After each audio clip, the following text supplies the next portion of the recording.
Paragraphe 5, vecteur collinaire. Définition. Deux vecteurs sont collinaires si et seulement si ils ont la même direction. Reconnaissance. Deux vecteurs sont collinaires si et seulement si leurs coordonnées sont proportionnelles. Et l'on retrouve la propriété de la multiplication d'un réel par un vecteur. On notera donc vecteur v est égal à k fois le vecteur u, où k est un nombre réel. Exemple, les vecteurs u de coordonnées 3, 4 et v de coordonnées 6, 8 sont collinaires. Eh bien, c'est évident puisque on voit bien que 6 c'est 2 fois 3 et 8 c'est 2 fois 4. Donc le vecteur v est égal à 2 fois le vecteur u. Par contre, les vecteurs u de coordonnées 3, 4 et w de coordonnées 4, 3 ne sont pas collinaires. Alors, on verra plus tard une technique calculatoire qui permet de trouver directement la réponse. Mais ici, on comprend bien que les coordonnées des deux vecteurs ne peuvent en aucun cas être proportionnelles, puisque pour passer de 3 à 4 ou de 4 à 3, on ne multiplie pas par un nombre de même nature. Donc, ces vecteurs ne sont pas collinaires. Alors, application.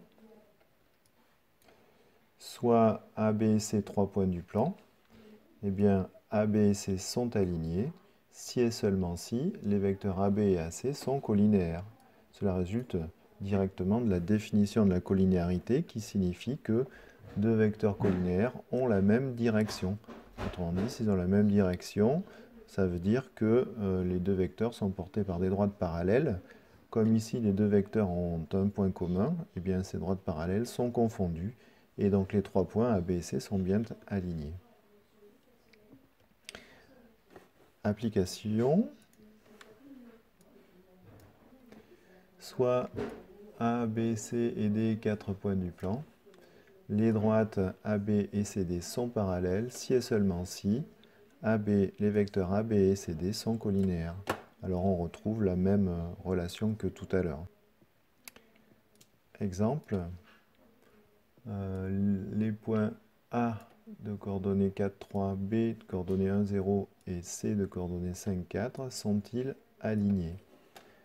Alors, pour le savoir, je calcule les coordonnées des vecteurs AB et AC. Alors, le vecteur AB s'obtient en faisant les coordonnées de B moins les coordonnées de A. Donc, en abscisse, 1, moins 4 qui fait moins 3. Et en ordonnée 0, moins 3 qui fait aussi moins 3. Et le vecteur AC, lui, eh bien, je fais les coordonnées de C moins les coordonnées de A. Donc, en abscisse, j'obtiens 5 moins 4 qui fait 1. Et en ordonnée, j'obtiens 4 moins 3 qui fait 1 aussi. Donc, je peux affirmer que le vecteur AB est égal à moins 3 fois le vecteur AC. Les vecteurs AB et AC sont collinaires. Donc, les points AB et C sont alignés.